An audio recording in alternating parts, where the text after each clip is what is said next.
Joseph fell on his father's face, wept on him, and kissed him.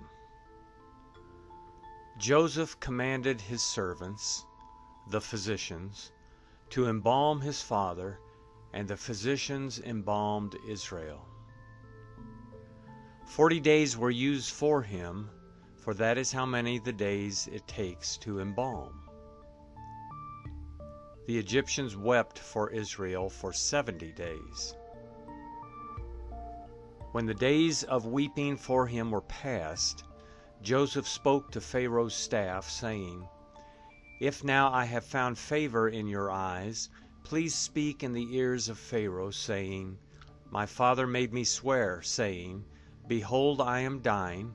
Bury me in my grave which I have dug for myself in the land of Canaan. Now therefore please let me go up and bury my father, and I will come again." Pharaoh said, "Go up and bury your father, just like he made you swear." Joseph went up to bury his father, and with him went up all the servants of Pharaoh, the elders of his house, all the elders of the land of Egypt, all the house of Joseph, his brothers, and his father's house. Only their little ones, their flocks, and their herds, they left in the land of Goshen. Both chariots and horsemen went up with him. It was a very great company.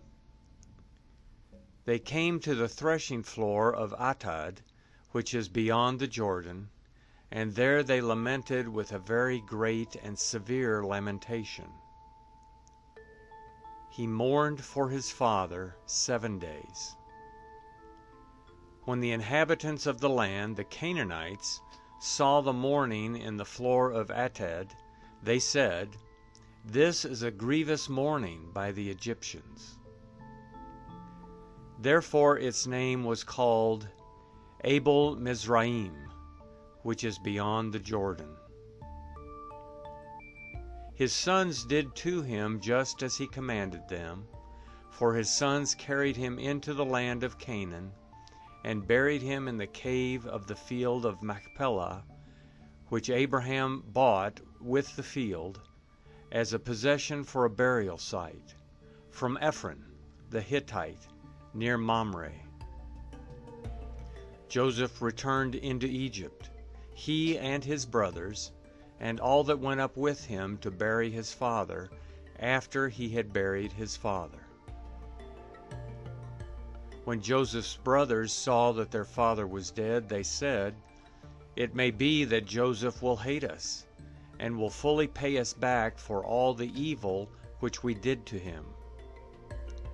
They sent a message to Joseph, saying, "Your father commanded before he died, saying, You shall tell Joseph, Now please forgive the disobedience of your brothers and their sin, because they did evil to you.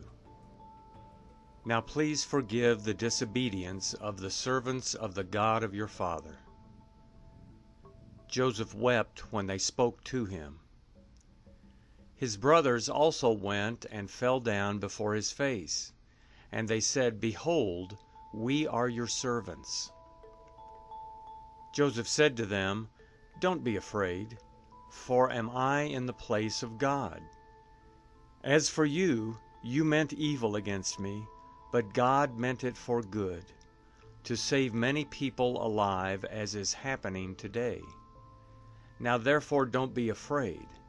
I will provide for you and your little ones."